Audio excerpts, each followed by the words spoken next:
This is the will of God for you. There's no mystery here, folks. No mystery at all. God's will is that you be saved, spirit-filled, sanctified, submissive, suffering, and saying thanks all the time. That's God's will. You say, I want a specific answer. Well, that's good. There's one final principle, and you're going to like it. You're going to like it.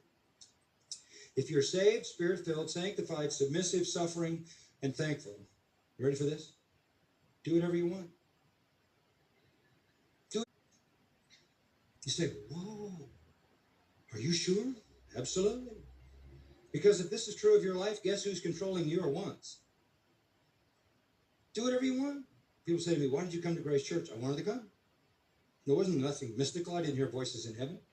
Did I know all this would happen? No, I just came here because I wanted to come. I said, that's a good place. They want me. Nobody else wants me. I want to go.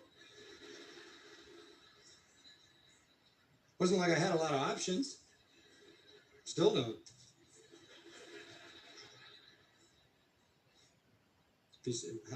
I've had people say, how did you decide to marry Patricia?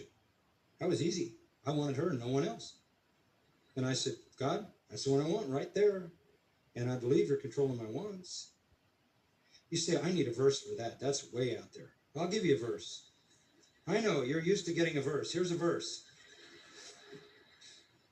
Psalm 37:4.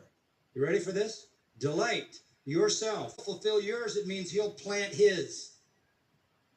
You delight in the Lord. Saved, spirit-filled, submissive, all of those things. You delight in the Lord, and he... Why do I go here and do that? Because I want to. And I just want to make sure that the wants that are coming out of my heart are the reflection of the desires that God would have for my life. And so if I follow what I know to be God's will, then what I don't know to be God's will is simply a matter of following desires that God has planted in my heart because I'm delighting in him. I being led me. Just get in this path and the Lord will lead. You don't ever want to assume that it's not God's will. You can assume, however, that it's not yet God's time. I think the thing that has to cover praying, and sometimes you pray for a long time, many years, decades.